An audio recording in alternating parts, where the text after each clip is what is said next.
Dear friends, good morning, good evening all of you. आज के बहुत इंपॉर्टेंट वीडियो में आप सभी का बहुत बहुत स्वागत है। आज के वीडियो में हम बात करने वाले हैं कि अगर आप एक फ्रेशर अकाउंटेंट की जॉब के लिए अप्लाई करने वाले हैं, आपने अभी अभी 12th पास आउट किया, बीकॉम पास आउट किया और आपने कोई टेली प्राइम या कोई भी कोर्स किया और उस कोर्स को करने के बाद आप मार्केट में अकाउंटिंग जॉब की इंटरव्यू के लिए जाने वाला है, तो यह वीडियो आपके लिए सबसे इंपॉर्टेंट वीडियो है। वीडियो के लास्ट तक बने रहिएगा। इस वीडियो के अंदर हम टोटल 42 क्वेश्चन आंसर देखने वाले हैं। बाद में ये भी देखेंगे कि सर अगर आपको जॉब सर्च करनी है तो आप कहां पर जाकर जॉब सर्च कर सकते हैं। वीडियो थोड़ा सा लंबा होने वाला है लेकिन बहुत ही इंफॉर्मेटिव होने वाला है और अगर ये वीडियो देखने के बाद अगर आप जॉब के लिए जाएंगे 101% आपका जॉब सिलेक्शन होना तय है। चलिए वीडियो को शुरू करते हैं। सबसे पहले आप जॉब इंटरव्यू के लिए जा रहे हैं। आप कहीं भारत के बॉर्डर पे लड़ने के लिए नहीं जा रहे हैं जहां पर आपकी धड़कन बढ़ जाए। जब भी हम जॉब इंटरव्यू के लिए जाते हैं सर हमारी धड़कनें बढ़ जाती हैं, तो आपको थोड़ा सा कूल रहना, बिल्कुल घबराने की जरूरत नहीं है। जॉब इंटरव्यू के जाने से पहले आपको अपना रिज्यूमे बहुत ही अच्छी तरीके से बना लेना है। रिज्यूमे के अंदर वही इंफॉर्मेशन देनी है जो आपकी एक्चुअल इंफॉर्मेशन है। कोई भी रॉन्ग इंफॉर्मेशन आप वहां पर प्रोवाइड नहीं करें। अदरवाइज अगर उसमें से अगर आपसे उन्होंने कुछ पूछ लिया और आप प्रॉपर तरीके से अगर उनका आंसर नहीं दे पाए तो फिर आपका जॉब में सिलेक्शन नहीं होगा। तो सबसे पहले रिज्यूमे अच्छे से बना लें, उसकी 2 कॉपी प्रिंट आउट आप अच्छी तरह से निकालना है। बहुत सारे पर्सन सोचते हैं कि सर हमने उनको तो मेल कर दिया था। मेल नहीं सर, आप यहां पर साथ में ले लें और साथ में अगर एनवेलप हो तो एनवेलप के अंदर भी डाल के अच्छी तरीके से आप जाएं। जब भी आप इंटरव्यू के लिए जाएं माइंड के अंदर ये एक मेकअप करके जाएं कि सर मैं जॉब इंटरव्यू के लिए जा रहा हूं, अगर नहीं होगा मेरा जॉब इंटरव्यू में तो कोई दूसरी जॉब मुझे मिल जाएगी। इसलिए हड़बड़ाहट में नहीं, घबराहट में आपको बिल्कुल नहीं जाना है, शांत रहना आपको। जब भी आप घर से निकले अपने मम्मी पापा का आशीर्वाद लेकर निकले। अगर आपके मम्मी पापा यहाँ नहीं है, वहां पर हैं, तो आप उनको कॉल करें या फिर आप जिस भी भगवान को मानते हो उस भगवान के सामने हाथ जोड़कर जाए और उनसे ये बोल के जाए कि मैं अपनी तरफ से जितना भी एफर्ट्स डालना है मैं डालूंगा, बाकी सब कुछ आपके भरोसे, क्योंकि आपकी जो सांस चल रही है वो भी इन्हीं के भरोसे है। तो ये सब कुछ आप इनके भरोसे छोड़ के अच्छे काम के लिए आप जाए।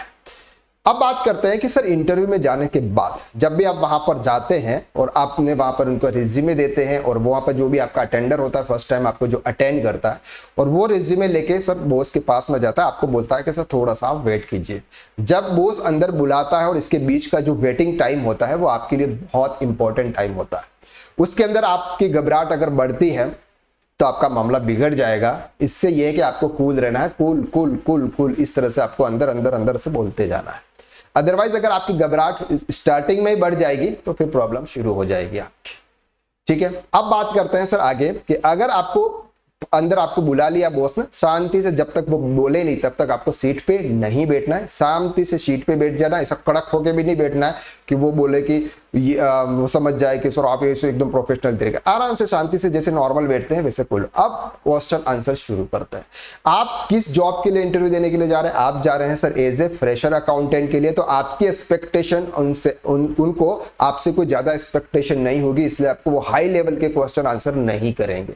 उनको आपसे जो काम करवाना है उसी के रिलेटेड वो क्वेश्चन आंसर करेंगे। तो आपने जो भी सीखा होगा उसी के रिलेटेड क्वेश्चन आंसर आएंगे। अब हम क्वेश्चन आंसर को यहां पे शुरू करते हैं।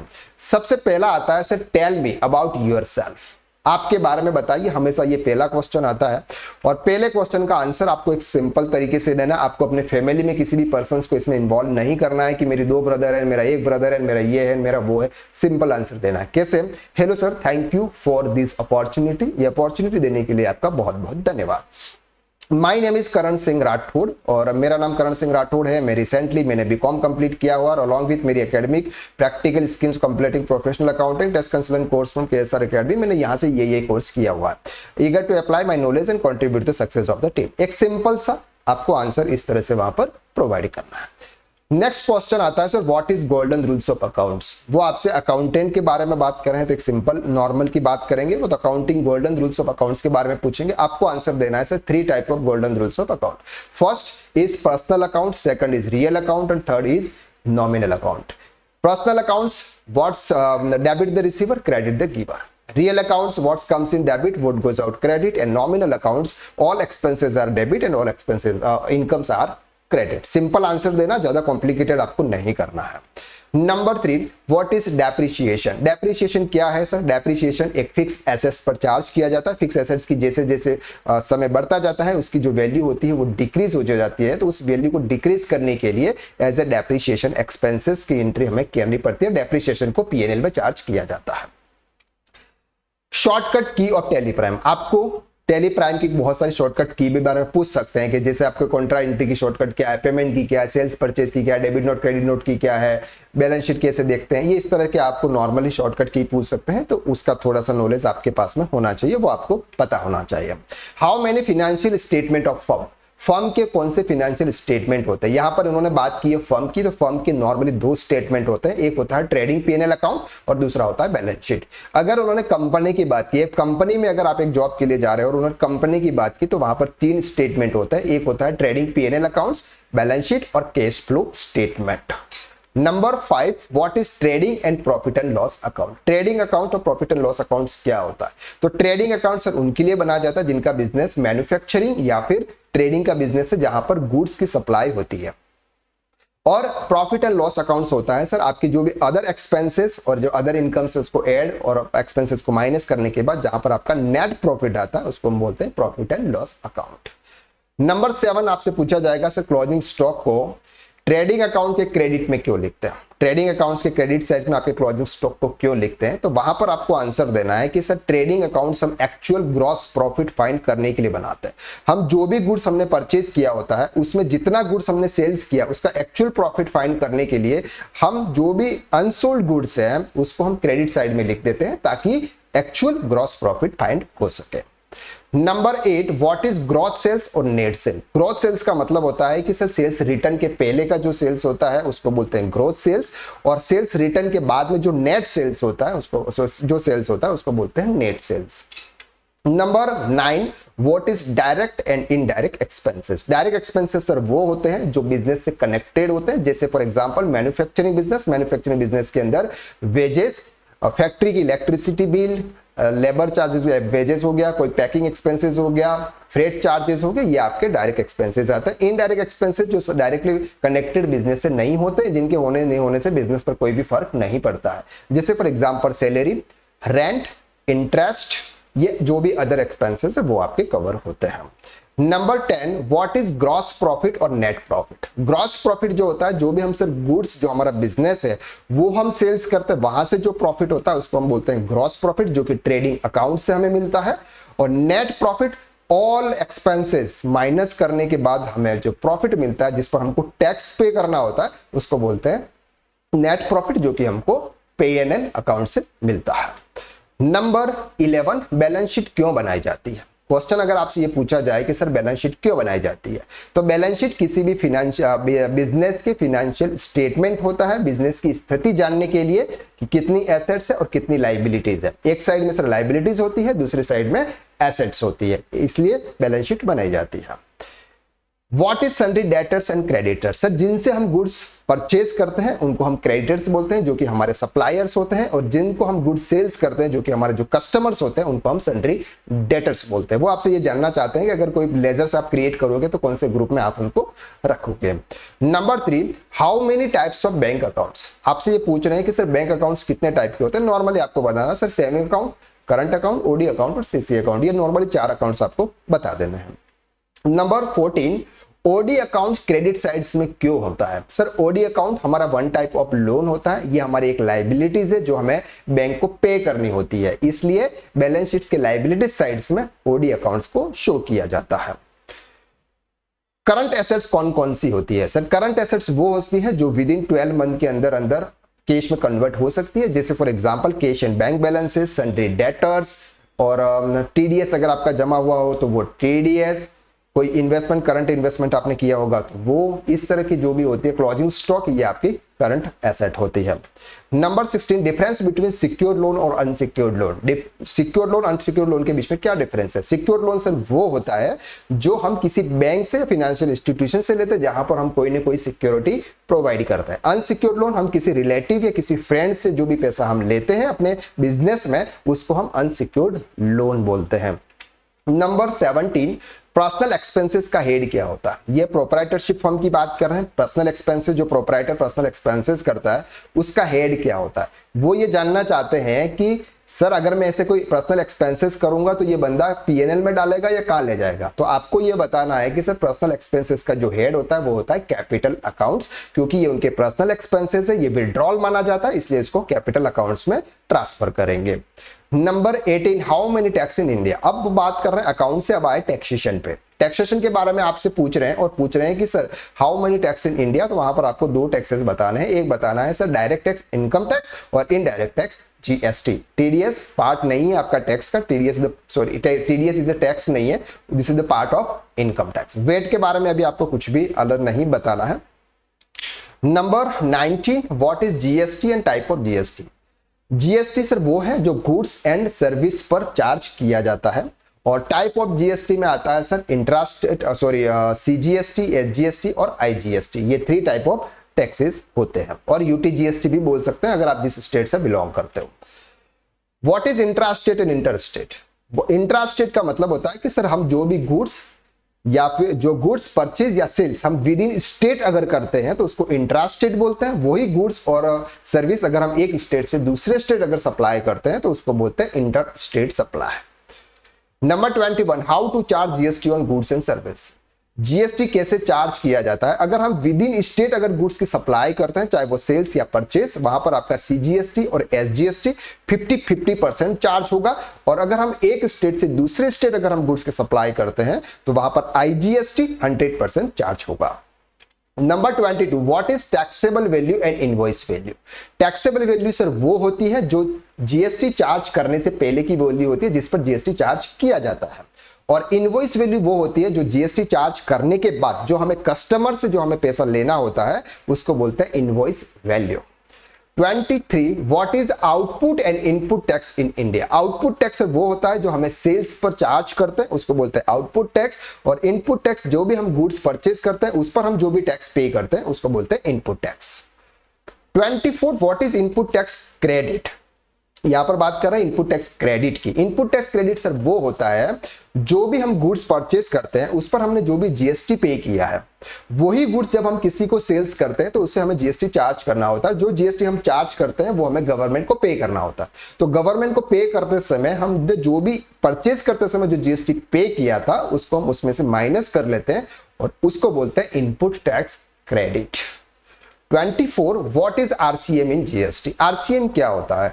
तो आरसीएम का मतलब होता है रिवर्स चार्ज मैकेनिज्म। जो परचेजर जो गुड्स परचेज कर रहा है, जो सर्विस परचेज कर रहा है, वो गवर्नमेंट को टैक्स पे कर रहा है। दो तरह के से टैक्सेस चार्जेस होते हैं। एक होता है फॉरवर्ड चार्जेस जिसको बोलते हैं एफसीएम, जो सप्लायर सामने वाली पार्टी से टैक्स कलेक्ट करके गवर्नमेंट को पे करता है, और आरसीएम जो पर्सन से परचेज कर रहा है वो डायरेक्टली गवर्नमेंट को पे करता है। 26, what is composition scheme in GST? अगर कोई छोटी फॉर्म है जिसने कंपोजिशन स्कीम ऑप्ट किया हुआ है वो आपसे ऐसा क्वेश्चन पूछ सकती है कि what is composition scheme in GST? तो कंपोजिशन स्कीम का मतलब होता है कि सर ऐसे पर्संस जिसने एक स्कीम ऑप्ट कर रही होती है जिसके थ्रू उनको सिर्फ 1% के हिसाब से टैक्स पे करना होता है। सामने वाला पर्सन से जो भी गुड्स परचेज करते हैं उस पर वो आईटीसी नहीं लेते हैं, एक स्टेट से दूसरे स्टेट वो गुड्स की सप्लाई नहीं कर सकते। एक नॉर्मल पर्सन जिसको कंपोजिशन स्कीम्स में लिया जाता है उसको बोलते हैं composite person.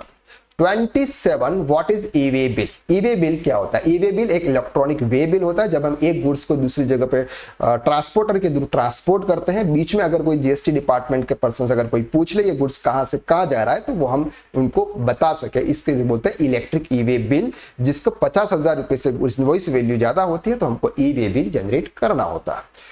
28, what is E invoice? E invoice क्या होता है सर? जिनका टर्नओवर 5 करोड़ से अबोव होता है उनको ई इनवॉइस जनरेट करना होता है। ई इनवॉइस एक इनवॉइस ही होता है जो कि हमको गवर्नमेंट के पोर्टल पर क्रिएट करना होता है। जिस तरह से हम टैली में क्रिएट करते हैं उसी तरह से एक सेम इनवॉइस हमको गवर्नमेंट के पोर्टल पे क्रिएट करना होता है। 29, if purchase goods rupees 118 including GST and sales add 10% profit, what is GST payable? अब आपके यहाँ पर थोड़ा सा आपका थोड़ा दिमाग चेक कर रहे हैं वो, और दिमाग में ये चेक कर रहे हैं कि आपने सर 118 रुपए का कोई गुड्स परचेज किया। क्या किया सर? आपने 118 रुपए का जिसमें जीएसटी इंक्लूड है और उस पर आपको 10% का प्रॉफिट मार्जिन ऐड करना है, तो आपका जीएसटी पेएबल कितना होगा वो आपसे पूछ रहे हैं। तो आपको उनसे पूछना है सर कैलकुलेटर है क्या आपका? बिल्कुल है सर। तो ये बताना है आपको 118 रुपए का अगर गुड्स है टोटल इंक्लूडिंग जीएसटी है, यानी कि प्लस 18% इसमें ऐड है, तो 100 रुपीज आपकी गुड्स की वैल्यू होती है और नॉर्मली 18% आपका टैक्स होता है।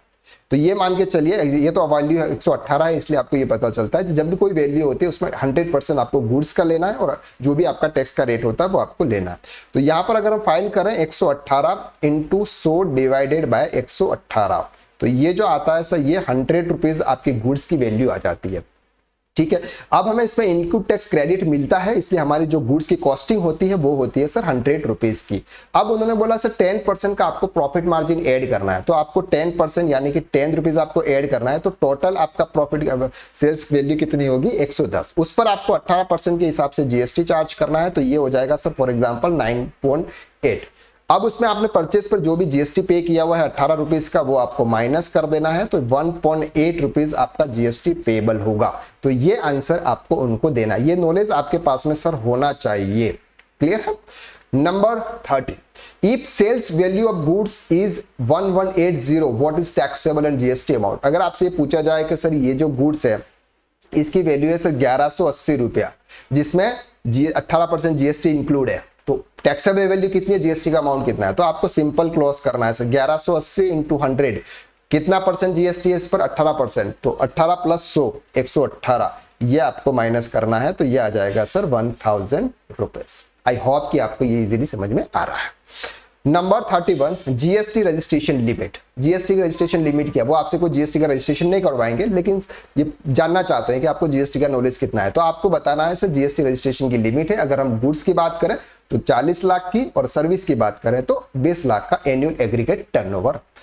32, how many types of GST return. अब सर जीएसटी रिटर्न कितने टाइप्स के होते हैं, तो यहाँ पर ऐसे तो देखा जाए तो अलग अलग टाइप के बहुत सारे रिटर्न होते हैं, लेकिन नॉर्मली आपको बताना है सर 3 टाइप्स के रिटर्न। पहला आता है सर आपका जीएसटीआर 1, जीएसटीआर 2A 2B और जीएसटीआर 3B, ये 3 रिटर्न आपको उनको बताना है। What is GSTR 1, TR 2B और टीआर बी, ये जो आपने बताया ना उसका काउंटर क्वेश्चन आपसे कर रहे हैं कि सर आप जीएसटीआर 1 क्या, 2B क्या, 3B क्या, ये बता दीजिए। तो आपको बताना है सर जीएसटीआर 1 जो होता है वो सेल्स के लिए फाइल किया जाता है, जहां पर आपको आउटवर्ड सप्लाई की डिटेल्स दी जाती है।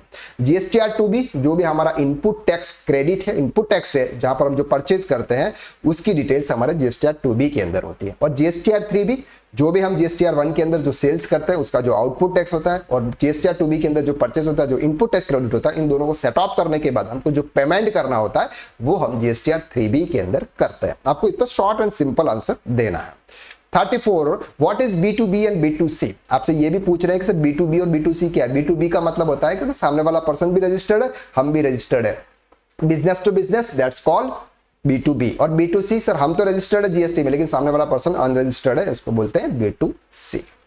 Number 35, what is GSTR. GSTR 2B में डेटा कहां से आता है। अब अगर आपसे पूछा कि जो जीएसटीआर 2B जो परचेस का रिटर्न है उसमें वो डेटा कहां से आता है, तो आपको ये बताना है कि जिस भी पर्सन ने हमने गुड्स परचेस किया, जो हमारा सप्लायर्स है, वो उसके जीएसटीआर 1 के अंदर हमारे इनवॉइस की डिटेल्स अपलोड करेगा, और तब जाके हमारे जीएसटीआर 2B के अंदर वो डेटा आएगा। नंबर 36, बहुत ही इंपॉर्टेंट क्वेश्चन है। वो पूछते हैं कि सर गुड्स परचेस किया, गुड्स रिसीव हो गया, बट सप्लायर ने जीएसटीआर 1 में शो नहीं किया, क्या हमें इनपुट टैक्स क्रेडिट मिलेगा। आपको सिंपल आंसर देना है नो। अगर आपने कोई भी गुड्स परचेस किया, गुड्स आपके पास में आ गया, इनवॉइस भी आ गया, पेमेंट भी आपने सब कुछ कर दिया, लेकिन जब तक आपके जीएसटीआर 2B के अंदर शो नहीं होगा तब तक आपको उसका इनपुट टैक्स क्रेडिट नहीं मिलेगा। तो सामने वाले पर्सन ने जीएसटीआर 1 में शो ही नहीं किया, तो हमारे जीएसटीआर 2B में आया ही नहीं है, तो जीएसटीआर 2B में नहीं आया तो आपको उसका इनपुट टैक्स क्रेडिट नहीं मिलेगा। Number 37, what is income tax. एक सिंपल सा क्वेश्चन आपसे पूरा, इनकम टैक्स क्या है, तो आपको बताना income tax is direct tax जो कि एक इनकम पर चार्ज होता है। 38, what is TDS and TCS. एक सिंपल सा क्वेश्चन आपसे पूछेंगे, TDS and TCS. TDS tax deducted at source और TCS tax collected at source. TDS जब भी हम किसी को पेमेंट करते हैं, जहां पर हमको टीडीएस डिडक्ट करने की लायबिलिटीज होती है, तो हमें टीडीएस डिडक्ट करना होता है। और टीसीएस जब हम कोई गुड्स की सप्लाई या कोई भी सप्लाई करते हैं, तो हमें सामने वाले पर्सन से टीसीएस कलेक्ट करना होता है, गवर्नमेंट को पे करना होता है। बाकी ज्यादा क्वेश्चन आपसे टीडीएस के रिलेटेड नहीं पूछेंगे, क्योंकि आपका काम ही नहीं है टीडीएस काटना, क्योंकि आपका काम एक बेसिक लेवल का होगा, तो आपसे इतना ही क्वेश्चन आपसे पूछे जाएंगे। 39 what is your strength and weakness. अब बात करते हैं, ये सब तो होगी, बहुत इंपॉर्टेंट क्वेश्चन अब आ रहा है। सर आपसे पूछेंगे what is your strength and weakness, आपकी स्ट्रेंथ क्या, आपकी वीकनेस क्या है। तो आपकी स्ट्रेंथ वो बतानी है जो एक्चुअल में आपकी स्ट्रेंथ है, और वीकनेस ऐसी नहीं बता देनी है कि वो बोलेगा कि चलो ठीक है बाय बाय टाटा कल आना फिर मिलेंगे बाद में। तो प्रॉपर तरीके से आपको इसके बारे में प्रिपरेशन करते जाना चाहिए। अब बात करते हैं कितने टाइम तक वर्क करोगे। सर अगर आप एक फ्रेशर अकाउंटेंट के जॉब पर जा रहे हो और आपसे उनसे पूछा कि कितने टाइम तक वर्क करोगे, तो आप बोलोगे सर 2 साल करेंगे, 5 साल करेंगे, 4 साल करेंगे, 10 साल करेंगे। आपको ऐसा आंसर नहीं देना है, आपको सिंपल बोलना है सर मैं एक फ्रेशर हूं और ये मेरी पहली जॉब होगी, इसलिए मैं चाहूंगा कि मैं एक ऐसी जगह का हिस्सा बनूं जहां मैं नए स्किल सीख सकूं और अपना बेस्ट दे सकूं। मुझे लगता है कि मैं यहां लंबे समय तक काम कर सकता हूं। आपको कोई टाइम पीरियड नहीं बताना है कि सर मैं 5 साल काम करूंगा, आपको इनडायरेक्टली आपको आंसर देना है कि मेरी पहली जॉब है, मैं यहाँ कुछ सीखने के लिए आया हूं और मैं चाहूंगा कि मैं यहाँ से बहुत कुछ सीखूं और लंबे समय तक यहाँ पर मैं काम करूं। 41 आता है sir why should we hire you, हम आपको क्यों जॉब पे रखें, क्या रीजन है सर, आप में ऐसा क्या है हम आपको जॉब में रखें। तो सबसे आंसर आपको क्या देना, आप क्या दोगे कमेंट करके जरूर बताना। अगर मैं आपको ये आंसर नहीं बताऊं तो आप क्या दोगे। इसका आंसर आपको देना है सर मैं एक फ्रेशर हूं लेकिन मैं लर्निंग के लिए रेडी हूं, मैं सीखने के लिए तैयार हूं, पंक्चुअल हूं और डेडिकेटेडली काम करता हूं। मैं नए स्किल्स जल्दी सीखने की आदत है और मैं फ्रेशर में भी काम कर सकता हूं, कंपनी मुझे ट्रेन करके एक रिलायबल टीम मेंबर बना सकती है। इस तरह से आपको इनडायरेक्टली आंसर देना है, ये नहीं देना है कि मेरे में इतनी क्वालिटी है मैं ये करता हूं मैं वे करता हूं। सिंपल सा आंसर आपको प्रोवाइड करना है। और सबसे लास्ट क्वेश्चन तो बहुत इंपॉर्टेंट है और वो है सैलरी एक्सपेक्टेशन क्या है सर आपकी, कितना लोगे आप काम करने का, कितना लोगे, फ्रेशर अकाउंटेंट हो, फर्स्ट टाइम अकाउंटिंग जॉब पे आए हो, कितना लोगे बताओ सर। तब आप क्या बताओगे 10,000, मार्केट में तो सब 10-12 हजार चल रहा है, आप भी 12,000 रुपये दे देना सर। नहीं, आपको ऐसे आंसर नहीं देने हैं, आपको आंसर देना है सिंपल इस तरह से सर मैं एक फ्रेशर हूं, मेरी प्रायोरिटी लर्निंग और एक्सपीरियंसेस गेन करना है और जो कंपनी के नॉर्म्स के अकॉर्डिंग सूटेबल समझते हैं मुझे वो एक्सेप्टेबल होगा। सिंपल इस तरह के क्वेश्चन आंसर याद करके जाना सर, तो सामने वाला इंटरव्यूअर एकदम आपसे इंप्रेस हो जाएगा, वाह यार बंदे ने जो आंसर दिया है ना वो आंसर इतना रिलायबल है कि उसको तो जॉब पर रखना ही रखना पड़ेगा। तो ये 42 क्वेश्चन आंसर थे। अब बात करते हैं कि सर जॉब फाइंड करनी है हमें, मार्केट में हमने सीख तो लिया, अब इंटरव्यू के क्वेश्चन भी देख लिए, लेकिन जॉब नहीं मिल रही है सर, अब जॉब कहां पे फाइंड करें। चलिए देखते हैं जॉब कहां पर मिलेगी सर। चलो सबसे पहला आता है सर आपकी register on job portal. Sir अलग अलग टाइप के आपके जॉब रजिस्टर पोर्टल हैं, जैसे आपका naukri.com है, indeed.com, LinkedIn, Shine, fresher world, अपना.com, ये सब अलग अलग टाइप के जॉब नेटवर्क है सर। यहां पर आप अपना अकाउंट्स क्रिएट कीजिए, अपना रिज्यूमे अपलोड कीजिए, प्रॉपर इंफॉर्मेशन आप वहां पर दीजिए, अपना फोटो अपलोड कीजिए, ये जितनी भी डिटेल्स है वहां पर अपलोड कीजिए। टाइम टू टाइम पे यहां से आपको इंफॉर्मेशन मिलते रहेगी। नंबर 2 आता है sir use job group and WhatsApp channel. आपके पास बहुत जॉब ग्रुप, फेसबुक के ग्रुप्स हो सकते हैं, व्हाट्सएप के बहुत सारे चैनल, व्हाट्सएप ग्रुप हो सकते हैं, तो वहां से आप ज्वाइन कीजिए, बहुत सारी आइडियाज, बहुत सारी जॉब वैकेंसीज आपको वहां पर मिल जाती है। एंड नंबर 3 आता है sir local placement agency. Local placement agency का मतलब होता है कि सर अगर कोई जॉब कंसल्टेंसी है, मार्केट में बहुत अलग अलग टाइप की जॉब कंसल्टेंसी होती है जो जॉब प्रोवाइड करती है, उनके पास में जॉब्स आती है और वो जॉब को प्रोवाइड करती है, तो उसको बोलते हैं जॉब कंसल्टेंसी। तो उनका एक सब्सक्रिप्शन आप ले लीजिए, टाइम टू टाइम पे जिनके पास में जो जॉब आएगी वो आपको बताते जाएंगे और 50% 50% से आपको पे करना होता है, 50% से आपको पे करना होता है और जो भी आपका फर्स्ट मंथ की जो भी आपकी सैलरी होती है उसका 50% आपको उनको देना होता है। तो इस तरह से आप एक सब्सक्रिप्शन लेके आप ये भी कर सकते हैं, तो जहां से आपको जॉब मिल सकती है, मतलब जॉब कहां पर है ये आइडिया आपको वो बता सकते हैं। और फिर आप ये क्वेश्चन आंसर करके जाइए, 100% आपकी जॉब हो, मतलब जॉब में सिलेक्शन आपका हो जाएगा। तो ये था सर आपका जॉब इंटरव्यू के रिलेटेड क्वेश्चन। लेकिन अगर आपको इतना सब कुछ नॉलेज नहीं है और आप एक प्रोफेशनल अकाउंटेंट बनना चाहते हैं और फिर मार्केट में जाकर एक अच्छी सैलरी 30 से 35 हजार रुपए की सैलरी प्राप्त करना चाहते हैं, तो हमारे पास में एक कोर्स है आपके लिए, प्रोफेशनल अकाउंटेंट कोर्स, जिसके अंदर हम basic accounting, balance sheet finalisation, Tally Prime, unregistered dealer account, GST registered accounting, GST registration, e way bill, e invoice, GST return filing, GSTR 1, 2B, 3B, TDS in Tally Prime, TDS का payment, income tax return, ITR 1 और ITR 4, payroll, PFSI से salary sheet और Excel, Word और PowerPoint. ये इतना detail course content है और 50% hours का कोर्स है, 100% practical course, unlimited view, PDF notes और बैक सपोर्ट आपको। अभी स्पेशल ऑफर चल रहा है सर, इस कोर्स की प्राइस है ओनली फॉर 1999। मार्केट के अंदर ये जो कोर्स है ये आपको 10,000 से 50,000 रुपीज में मिलता है, जिसकी कोर्स प्राइस है 2,000 रुपीज। तो आप इस कोर्स को ज्वाइन कर सकते हैं। चलिए, ये वीडियो आपको कैसा लगा? इस वीडियो को देखने के बाद में आपको कॉन्फिडेंस आ रहा है कि नहीं आ रहा है? अगर आप कहीं पर भी जॉब के लिए, इंटरव्यू के लिए जाएंगे, क्या आपका जॉब में सिलेक्शन हो जाएगा? ये आपको कॉन्फिडेंस है कि नहीं है, ये आप जरूर बताइएगा। तो आज के वीडियो में बस इतना। अगर ये वीडियो आपको अच्छा लगा तो वीडियो को लाइक जरूर करना और कमेंट करके जरूर बताना कि सर आपकी जॉब लगी कि नहीं लगी इस वीडियो को देखने के बाद में। और हो सकता है तो दूसरों को भी शेयर कर देना, जो भी आपके कलीग्स है, जो भी आपके फ्रेंड्स है, ताकि वो भी इस वीडियो का बेनिफिट उठा सके और उनका भी जॉब लग जाए, साथ साथ में आप काम करें, क्योंकि वर्क टुगेदर करना।